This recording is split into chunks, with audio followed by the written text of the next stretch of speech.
Yo guys, welcome back to another video.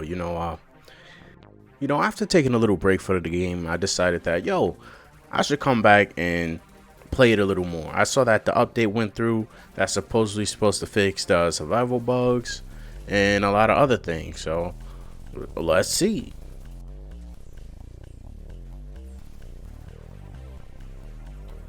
Yep, it's just about what I thought. It didn't fix anything. Despite how much I want to bash this game and go in on its downfalls, I'm not going to do that today. Let's chat about something else. The one thing I want to chat about is, why are $60 games like this?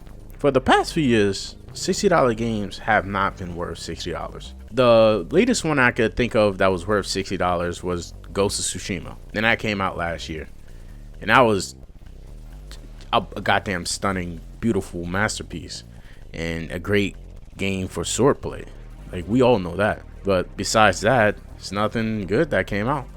Unless you count God of War from 2018, and I am a big God of War fan. That was a true $60 title. When you sit down and look at God of War compared to before versus now, it's still the same game, yet different. You still have the brutal action, fighting, combat, but it still stays true to what God of War is. And it feels like a true AAA title. And then we look at games like Outriders and Biomutant. These games are both newly released. And Outriders is going on sale for 25% off. Almost a month and a half after release. Come on. This is crazy. You know a game isn't doing good if you're 25% off a month and a half into the release. That's crazy. And don't get me started with the Steam charts of Outriders. Oh, look at this. God. Negative 180%. Oh my. And then you look at Biomutant. Granted, I'm loving the game right now. I like it, and I'm playing it. But when you look at other $60 titles versus this game I will say is a solid $40. I would not be mad if I got this game for $40. But with all these high budget, low quality games, I gotta ask myself, I have to bring out the age old question. What came first, the chicken or the egg? And in this case, what messed up the development? The publisher or the dev team? On the part of Biomutant, I don't think it was the publisher. I think it was more so the overly ambitious dev team. They've stood quiet and they've done their thing behind the scenes and made the game. And it shows. Like, the game looks great. It plays pretty well, even though some of the melee combat could get improved. But it plays pretty well. And it's a solid $40 title. But then you look at Outriders. That one is just a mess.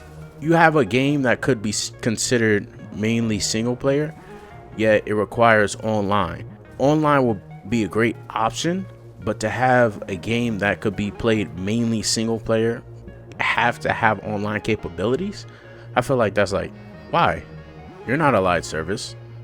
Why are you doing this? And you're putting extra strain on yourself and your servers having this be mainly online. And that showed in the first day of release. First day release, it was impossible to play. You could play for an hour at most, and then you'll probably get disconnected. Granted, I did enjoy that hour at most at the beginning when I didn't know everything else about the game. I enjoyed that, and I was looking forward to playing it again with my friends. But then later on, as you continue to play the game, too many things pop up to whereas it's like, yo, for real? Is this really what I got? This is what I paid $60 for? And it's crazy because indie games have been carrying the gaming industry lately. Like, for the past few years, I've been looking out for more indie games than I've been looking out for $60 games. If it's not a God of War, if it's not one of the titles that I know are going to be good, I don't really pay attention to it. Like if Borderlands said, oh, we're releasing a new game tomorrow, like, I would open my wallet so fast. That is crazy. And one of the things too is that I'm scared about the PS5. PS5, they're about to start asking for, I think, $70, $80 games. Bro, no game should be worth $70, $80. There's no need to go to a factory, case up the games, create the discs, burn the games onto the discs, and then ship them out.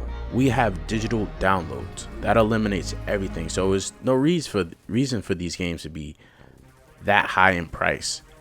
And if you argue about the side of the software, Unreal Engine 5 is right around the corner. Bro, it's getting easier and easier to create games, yet the price for games are going up, which is astounding to me. But this is one man's opinion on the game industry. If you like what you're seeing, leave a like. If you didn't, don't dislike it, yo, bro. We don't do that here. We don't do that.